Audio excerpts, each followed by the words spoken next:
May the words of my mouth and the meditation of my heart be acceptable in your sight, O God of our salvation. Amen.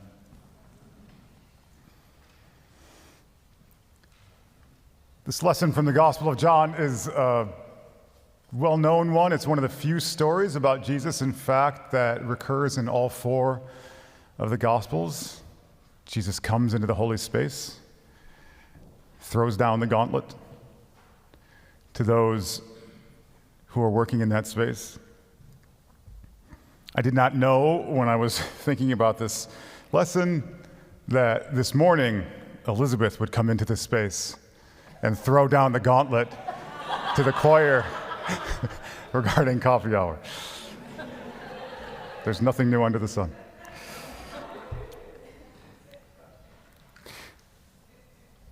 This passage does occur in all four Gospels, but there are differences in the version that the Gospel of John gives us today, and I want to focus on some of those differences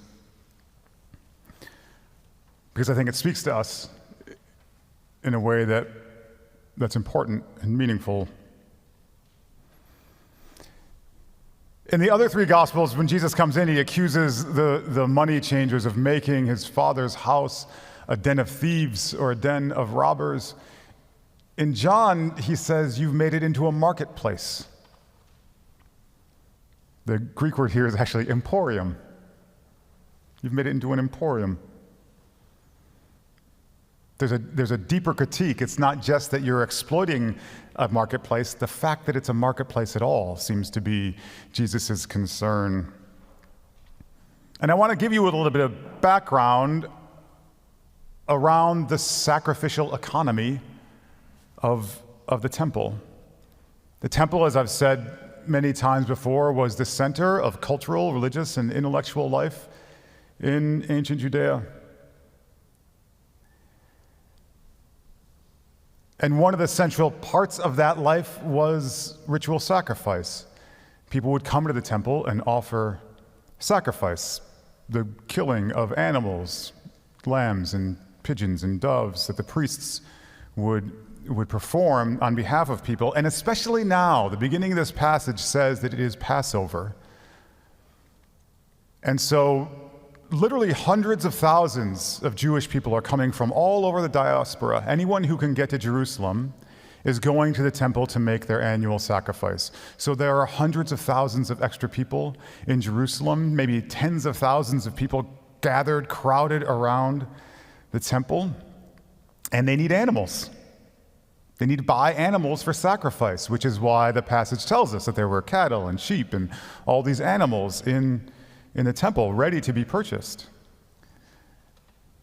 The problem is, and I've noted this in other sermons, is the currency. Roman currency had an image of Caesar on it, and it claimed that Caesar was God.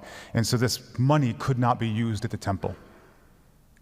So people would show up with their Roman money and have to exchange their currency in order to buy animals, and there were money changers facilitating this. I'll say more about them and about the leaders of the temple in a minute, but this is the scene into which Jesus comes. Tens of thousands of people who want to get their sacrifices done, and Jesus disrupts everything. Turns over all the tables, lets loose all the animals. We can imagine not many sacrifices made that day. So what was Jesus so angry about? A few things, really. First of all, the priests in the temple were appointed by Rome, the oppressor, the empire. And Rome was getting a cut on the exchange rate. So the temple would set the exchange rate. The priests were put there by Romans, or at least appointed by Romans, approved by Romans, and then Rome was getting a cut on the exchange. The temple kept a large store, a large treasury of this income, and they would use that income, wealthy Judeans would use that income to make high-interest loans to poor people who were in danger of losing their land. Jesus and everyone in the temple would have been aware of these practices, and this is what he's attacking when he overturns the tables and calls it a marketplace. He's attacking these elite clerics. He's attacking them for collaborating with Rome and exploiting the Jewish people, these hordes of people who are coming from all around devotionally to make their sacrifices and to honor their God.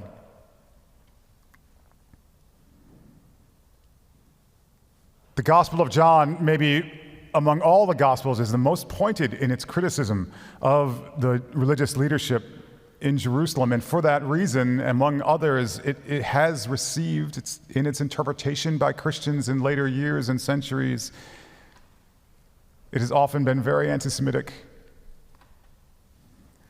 And I want to name that reception, that Christians have received this gospel and used it towards violently anti-Semitic ends. But it's also true that the original audience for this gospel were Jewish people, ethnically Jewish people.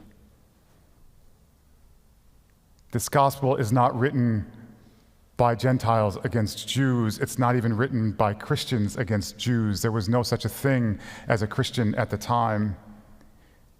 It was written on behalf of a broader Jewish public against a narrower band of elites.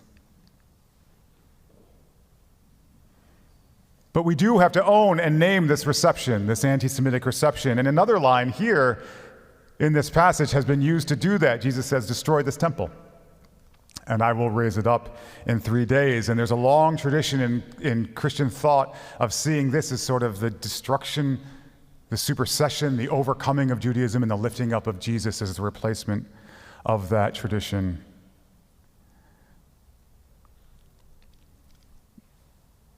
But I think this line too, we have to read very differently. I've said this from this pulpit many times. I feel like a broken record.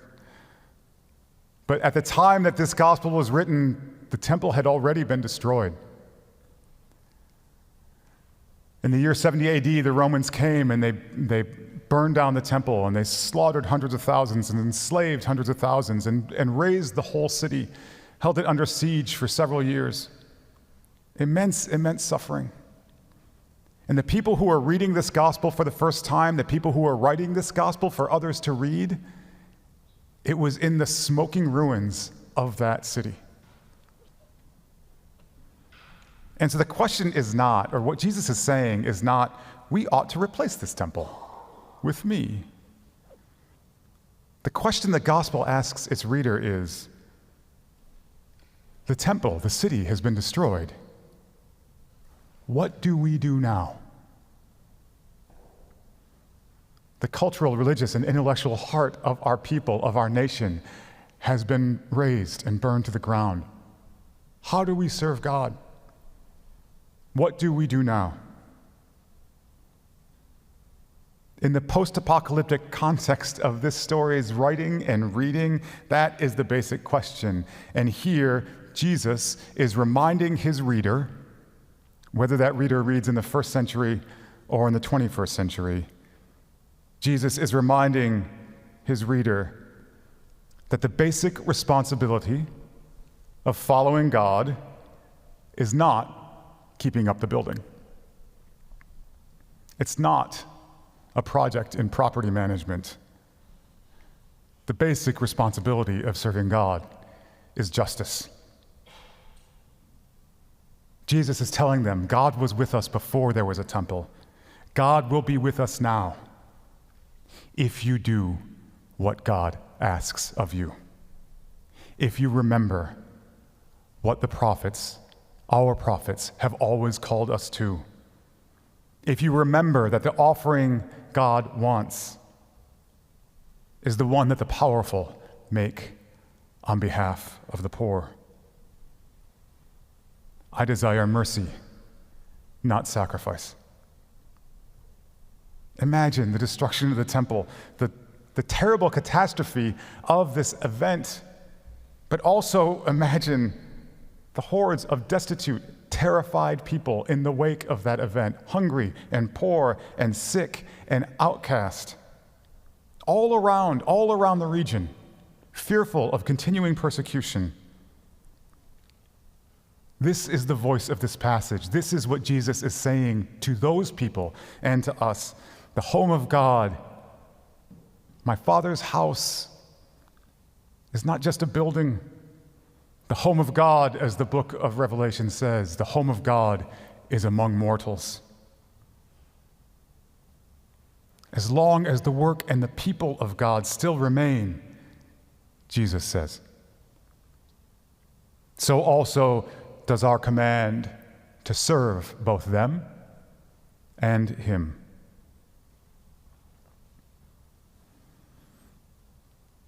To put a finer point on it by analogy, I love this church.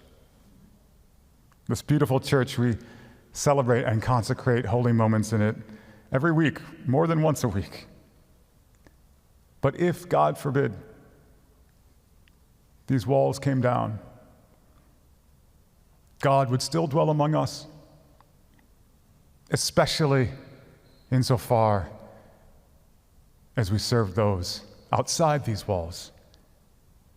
And indeed, that is true whether the walls stand or not.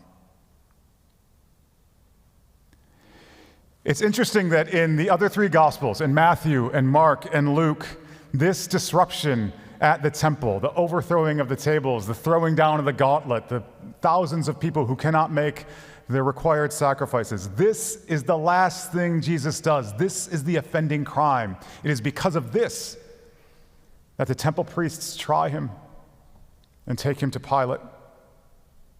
It's this unrest and upheaval that leaves Pilate to decide to have him crucified. But in John, it's not at the end. You can look in your bulletins. This is chapter 2.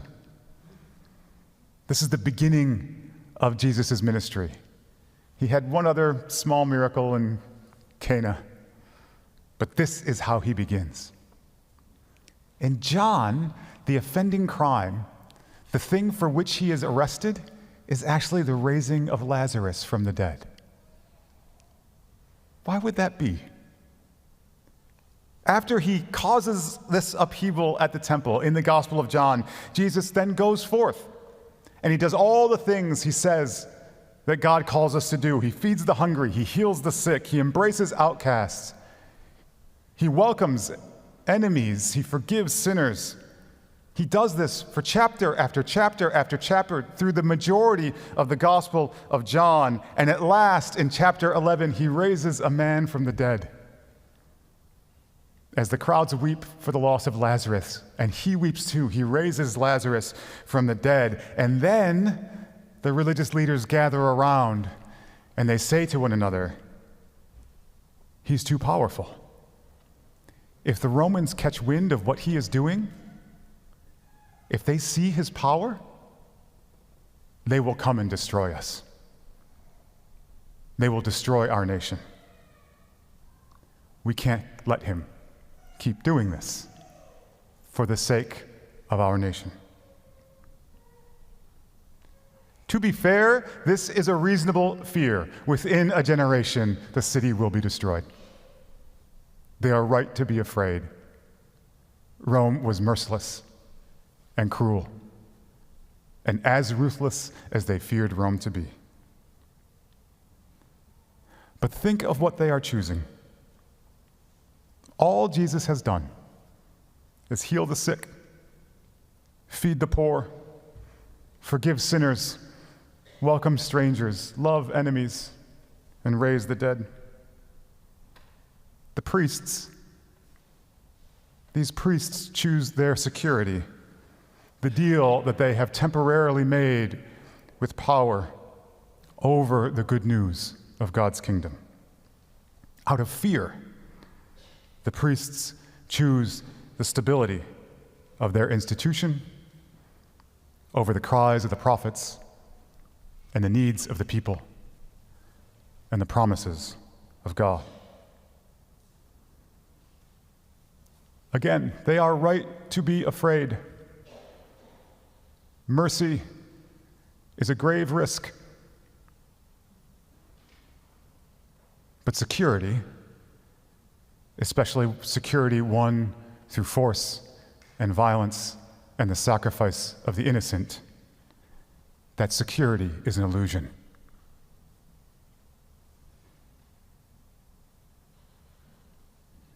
Last week, Peter was the topic of the gospel passage in my sermon, and I mentioned that it's easy to condemn him 2,000 years later. And it's tempting to condemn these priests now. But of course, that would be the laziest and most obvious sort of hypocrisy, wouldn't it? Especially from me, a priest, standing and preaching in this magnificent temple.